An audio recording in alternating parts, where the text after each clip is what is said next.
Back on Get Up, our next game is What If? Hey, Jeff Saturday, what if Saquon Barkley leads the Eagles to a Super Bowl victory? Well, it'll be the greatest running back season in history because he's going to put up some numbers. And then it will be the greatest free agent signing possibly in history. I mean, it doesn't get any better than this. And all because Graziano wanted him to go to the Eagles, which I absolutely love. But that's the what if. He would lead them. He would run. It would be an incredible signing.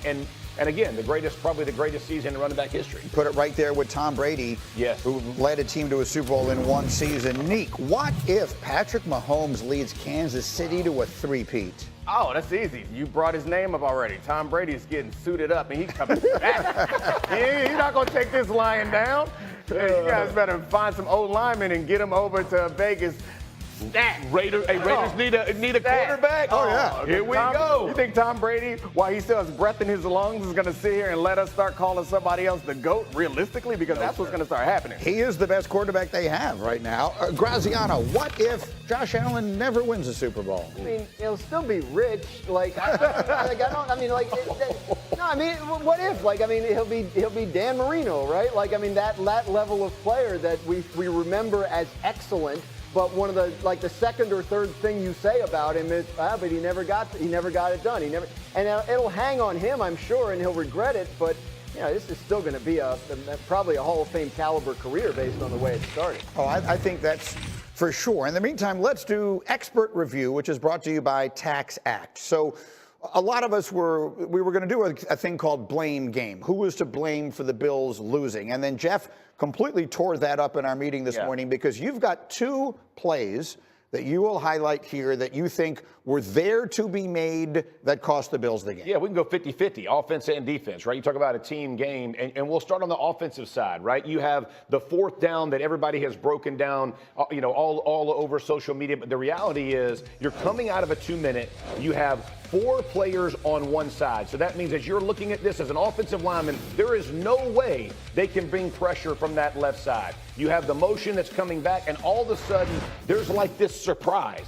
And the part that frustrates me the most is this. As an offensive lineman and as a quarterback, you understand coming out of a 2-minute, typically defenses will try to blitz you.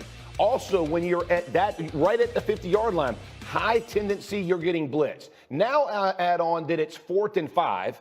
You're playing Spags, who wants to blitz you all the time. They were surprised is probably the most frustrating thing for me. And as I looked at this a number of different ways, whether you blame the quarterback, blame the offensive line, who knows how it played out. But they had an opportunity to make a play, and they didn't make it. And Josh Allen almost in a miraculous way did it. Now let's flip it over. The defense, the Chiefs gave him another opportunity. Pacheco went out of bounds, so it gave him more time. 3rd and 9, y'all. Not 3rd and 3, 3rd and 9. And they're running man coverage, and a running back out of the backfield gets a check down that goes to complete the first. It is just, you had every opportunity. If you're the Bills and you're complaining about calls or whatever it is, you had every opportunity to win this game. And when the execution mattered, you didn't execute on 2 fundamental plays. These are not tricky. This is not like, oh, man. And everybody, and listen, I love Spags, right? He's done a great job. There was nothing. I'm sitting on my couch with my son, my wife, and my son's girlfriend, and we're having a conversation. I literally glance over, like, they're going to bring heat from there.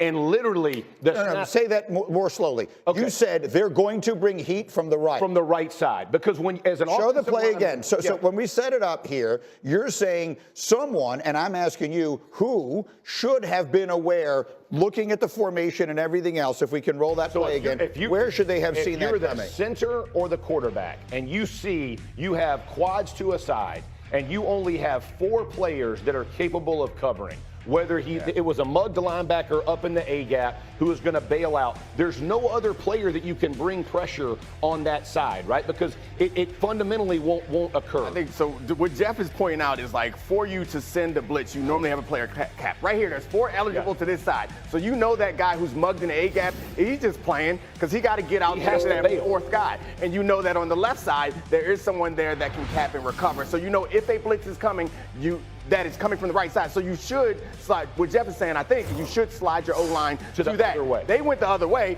and let two guys go through that big gap without anybody. So we're sort of, this is for the advanced class now, but I think it is interesting and instructive. What I want to know is, whose job is it? Yeah. Is it the quarterback's job to recognize it? Is it the one member of the offensive line? So for like us, it would have been me and Peyton. So I don't know how their structure is. If it's a guard makes the call, the center makes the call. I don't know who, but I can tell you this: it's coming out of a timeout.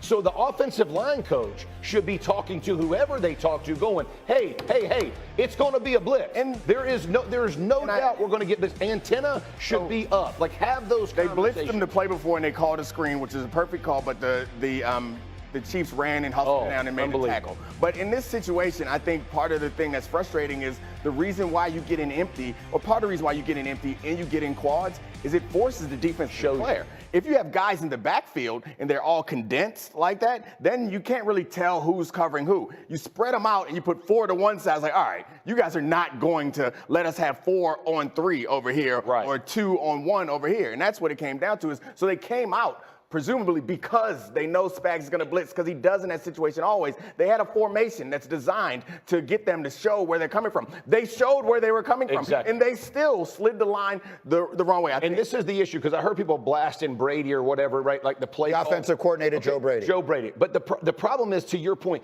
they got the picture they needed. Right. I'm just telling you, like, I played the game 14 years. You see safety rotate. You can tell there is no way possible they can bring a blitz from this side. And so it blew me away, because it was such a simple solution to the problem. Whether you had the protection wrong at the beginning of the play, but fix it. Like, somebody make a quick adjustment. And so now you have, even if you're the right guard, like, who are you trying to collect? At least grab the guy in front of you. And again, that might not be, I'm not trying to assign blame, but it's just too many mistakes were made. So when everybody tries to scapegoat or feel, this is execution, y'all.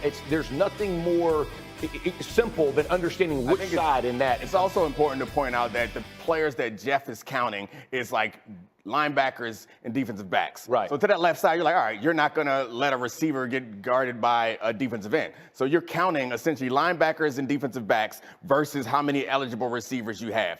If the numbers add up and they even each other out, you guys can't send anyone, because presumably you will be leaving someone uncovered. On the other side, they had one receiver with a corner on top of him and a safety over top of him. Right. So that's what Jeff is saying, is like, you see this. He could come and he could replace him. Over there's no one there to replace. So why would you then say we're blocking as if we know they're coming from this side, when it's because they're in a full slide. Like, they turn their protection, right? It would have been easy to call with a poker call, where you put 5 on 5 and you kind of filter it out. But it was like, again, this is not like 401, y'all. This is counting very simply, right? Left and right across the center's nose. There's nothing difficult about it. That's why I wanted to do it. I know it was very X and O-y, but I think it was an important and interesting explanation.